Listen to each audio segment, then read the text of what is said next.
Car is the story of these two boys who have run away from home, and they find this abandoned cop car in the woods that belongs to Kevin Bacon, the sheriff of the local police department. They take it for a joyride, and now Kevin Bacon has to pursue them and get his car back. Going into Cop Car, I didn't know what to think. I had no expectations for it. I saw it had a 77% on Rotten Tomatoes, so I was like, okay, people like it. But the only thing I knew about it was directed by this guy who's going to be directing the new Spider-Man films. I was like, okay, let's just watch it, I guess. Now's the time I can tell you, yeah, I wasn't a fan of this film, to be completely honest. I just want to get this out of the way. The filmmaking of this film is really good. The camera work, the cinematography, the direction, it's all good. If you like that kind of stuff in films, if you look for films with good camera angles and directing and all that stuff, you will like Cop Car for that aspect of it. But if you're the kind of person, more or less like myself, who likes to have a film with good characters and story and intrigue and enjoyment, I'm not going to recommend this one to you, and here's why. First off, the characters have no backstory whatsoever. The two boys in this film have run away from home. The film starts and they're in the wilderness, right at the very beginning of the film.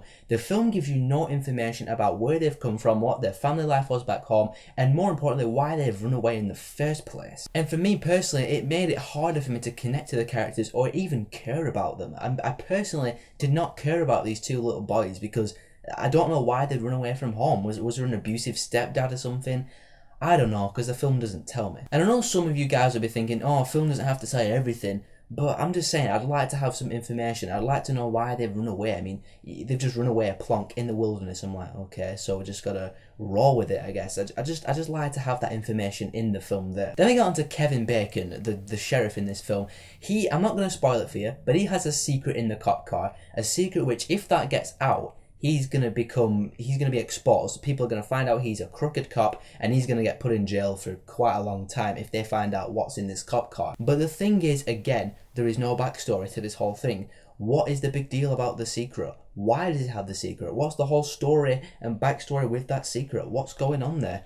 The film, again, does not elaborate upon it. And again, because the film doesn't tell us the importance of this big secret that he has, it just makes it harder for us to get invested upon it when stuff actually starts happening in the film related to this certain thing that he has. Speaking of Kevin Bacon, the thing is with this film, the first half of this film is built up and set up to make you believe, or at least it made me believe, that Kevin Bacon was more or less the villain or the bad guy of this film. He's the one the kids are trying to avoid. And the fact that he's a crooked cop doing some shady behind the scenes stuff kind of cements that for me, that he's a bad guy who we need to avoid in this film. And again, without spoiling it for you, halfway through this film, another character is introduced.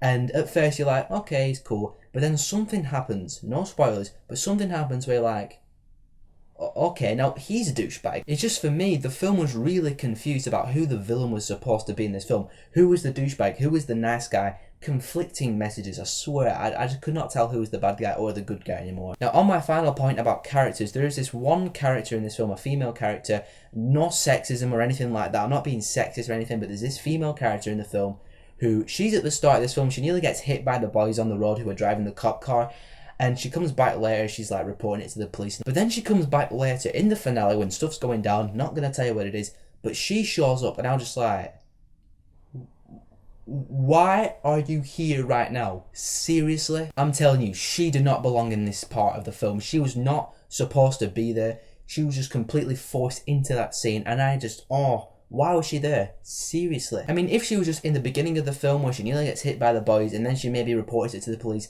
that's fine. Don't have her forced into the finale of the film when stuff's going down. It's just unnecessary. The film itself, the first half of the film, I thought was quite boring and uneventful. Nothing was really happening of interest. It's not till the halfway point where things start happening and it's a bit more interesting, but still like not completely entertaining. And that's the thing. I know some people are like, oh, you just like action films. Well, yeah, I like action films. But for me, a film does not have to have action in it to be good or entertaining. It's just this one has unrelatable characters and characters you can't get invested in and characters you don't care about because you don't understand what their backstories are and you can't understand what has happened in their lives and what's happened before this point to get us interested and invested in what's going on. So yeah, that's pretty much my summary of Cop Car. It's well made, yes, and if you like films for being well made, you will like Cop Car. What did you think of Cop Car? If you have seen the film, whatever your thoughts are, tell me down there. And if you like this stuff, be sure to subscribe because I got stuff coming to you guys all the time.